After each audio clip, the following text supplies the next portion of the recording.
Hello and welcome to another edition of Paydirt TV. I'm Dominic Piper. Today we're having a look at Perseus Mining's proposed acquisition of Exor Resources, both companies, of course, active in Côte d'Ivoire. I'm joined by Perseus Managing Director Jeff Quartermain. Jeff, thanks for joining us. No problem. Nice to be here. Jeff, congratulations on the announcement of the deal. Can I just ask, it's an early stage project, the Bagal project that you're looking to acquire. What hurdles did it have to meet before you felt compelled to move on it? The major asset of Exor is a 2,000 square kilometre land package that's located within very close proximity to our Sissingué property. It's very prospective country, and in fact they have recently delineated a mineral resource on one of the tenements. So it provides us with the opportunity, if we're successful in further work on the land, to either develop a standalone operation or indeed to perhaps truck the material from delineated resources through to our Sissingué mill, which is located just up the road. We have an excellent operation running at Sissingué, and you've actually been there and you've seen it for yourself. It's very well designed, it's very well built, and then we've got an absolutely first-class team of people there. The only thing that is negative about Sissingué is that it has a 3-year life from 1 July this year, and so if we are able to delineate further feed for the mill, then we continue to generate significant cash and benefits for not only our shareholders but all other stakeholders in the region. While for Perseus, the deal brings ounces and exploration potential, for Exor, it presents the opportunity to realise value from early exploration success at Bagoé, as Managing Director Justin Tremaine explains. Well, for us, it makes a lot of sense for our shareholders. Perseus is certainly a growth company that's on track to be over a 500,000 ounce producer, and so there's obvious synergies there, which I think we'll see the resource that we've defined already on our Bagoé project fast-tracked towards production, which will benefit both Exor and Perseus shareholders.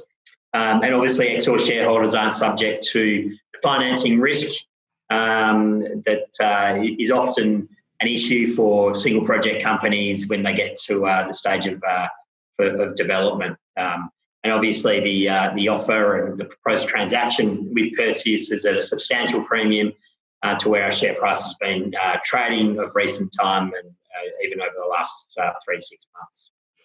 With so many operations around you, there was always a chance that the project was going to eventually be moved on into another company's hands. Were you surprised yourself that the offer came this early? Yeah, for sure. I mean, we were.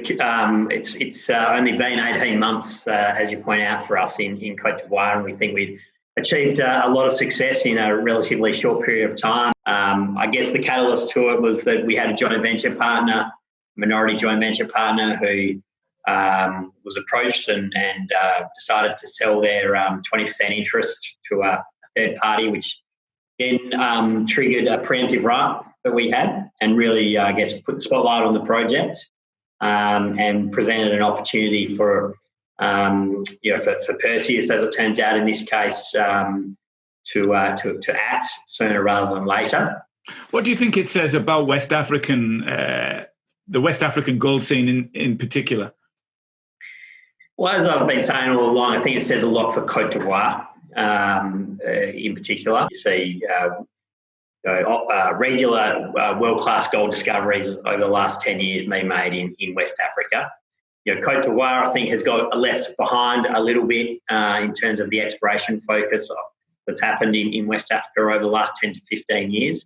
But I think that's certainly turned around now, and there's significant interest from existing operators in West Africa and also outside of West Africa in Côte d'Ivoire. And Perseus have been in Côte d'Ivoire for a long time, and they're obviously very comfortable. You mentioned there's almost a two-pronged rationale behind the acquisition.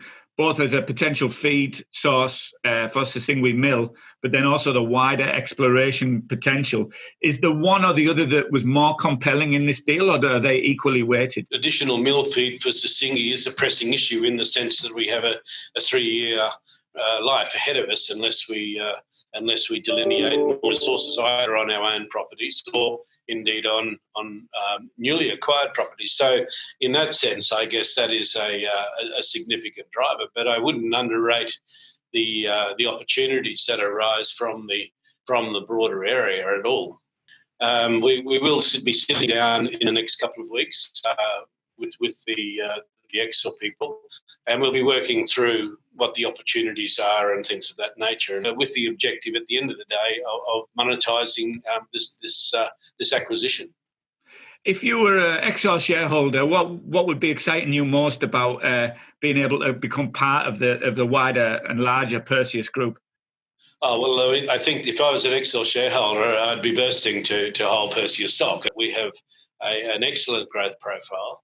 We've got the financial capacity to not only finance a continuation of that profile, but also to start sharing some of our cash with shareholders through a dividend stream. We've got an excellent team of people here, both in our corporate office and at each of our operations in West Africa.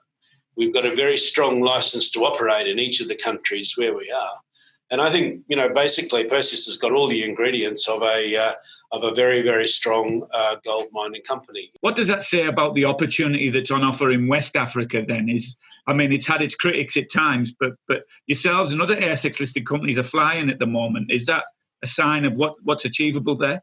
Oh, well, look, I think West Africa is a fine place to work. We've been in West Africa now for quite some time, and I guess we understand to a degree how to operate within those jurisdictions. Now, I think the people who are critical of West Africa probably are critical from the perspective that they don't fully understand it. And we're always, whenever we don't understand something, we tend to be a little bit frightened about it. Perseus has been operating over there for a very long time and established a good track record of doing what we say we're going to do. We build up strong relationships with not only the host communities around our operations, but also with the governments as well. Are you happy with how things are going at Sisingwe, Edikan in Ghana, and also the development, unfolding development at Yaouré in Côte d'Ivoire as well? Yeah, absolutely. I mean, we're performing very strongly. And Yaouré, the development of Yaouré is going along very, very strongly indeed. Now, all of these achievements are being achieved against the backdrop of the coronavirus, and we're generating a lot of cash and we're moving along very strongly. And we're doing it at a time we're running the businesses at a time when clearly the gold price is very strong.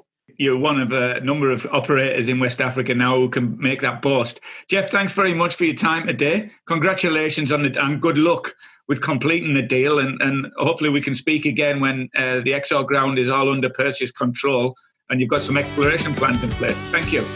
Certainly. Thank you.